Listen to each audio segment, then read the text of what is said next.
So back in 2008, I encountered this group that I had seen their van driving around the community with all these negative messages on it.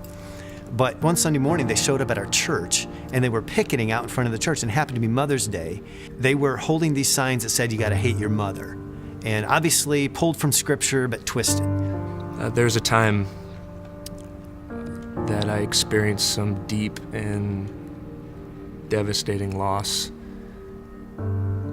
And I didn't know how to reconcile that pain, that really, really deep pain, with my faith and with God and the things I believe. And so I kept a lot of that inside, and I suffered through a lot of that by myself, but eventually I just had to talk about it with somebody, and I wasn't looking for answers. I was mainly looking for a listening ear, maybe somebody who could relate, maybe somebody who could share the pain a little bit.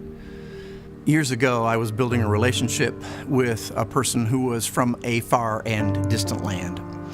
And as that relationship grew, I began to speak of Christ and what it was to follow Christ. I remember we were in the inner city and we were walking together, and crossing a street, we came face to face with a group of self-professed neo-Nazi skinheads. They were imposing, they were threatening, fearsome, really. And we made our way through that group with some jostling and noise. And on the other side, my friend reached out and touched me, and I paused and I turned. And they looked at me and said, "Those guys are Christians too, right?" When I was a little girl, my mom had a lot of doubts about the church and about Jesus, and she actually ended up falling away from Christ and from the church. All she really needed was somebody to talk to, and I wonder what would have been different if somebody just sat down and listened to her and told her it was okay to doubt and it was okay to be angry with God. I wish that I could go back and be in that process, because I think the doubts that she had and the questions she had got overlooked, and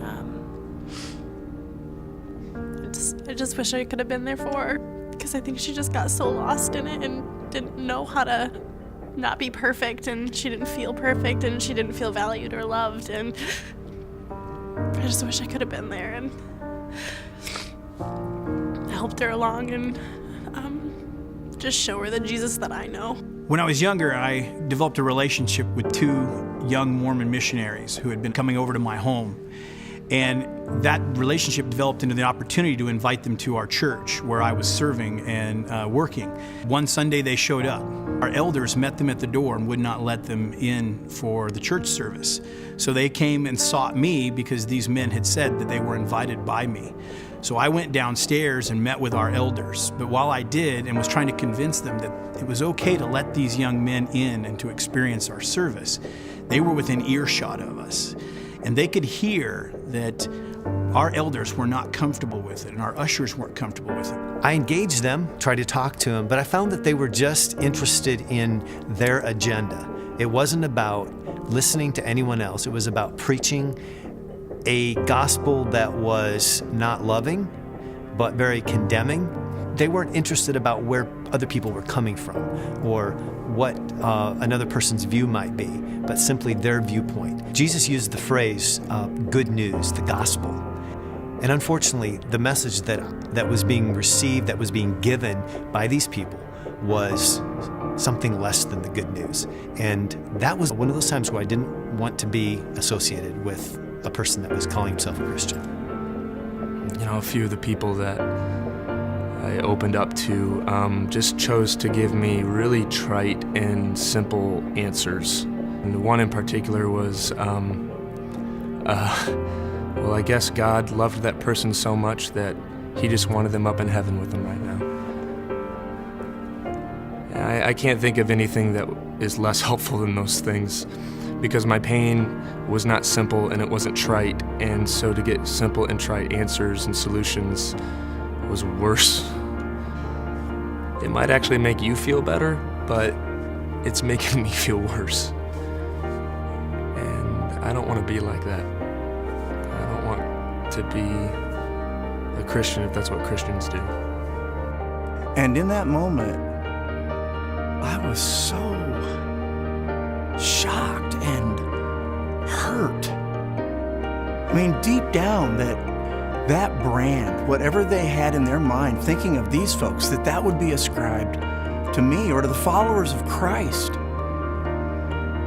From that time to this, I have been very careful to use the words Christ follower to describe who we are and what we do. The word Christian, that label, it carries different connotations with different people. I want to be very careful how I use the word Christian. That day changed me. I wish that Christians would just understand that it is a process, and that when we meet people in the middle of their doubt and their questions, we really show them who Jesus actually is. The Christians that were in my mom's life were I feel like they were just trying to fix her. And if Christians are just about the quick fix, that's not who I want to be. On that day, my heart was broken. And I saw an 18 and a 19-year-old young man who didn't have the full truth of the gospel. And our leaders of our church, they saw an enemy. I wanted them to see them as Christ saw them, through his eyes. And it made me ashamed to be a Christian.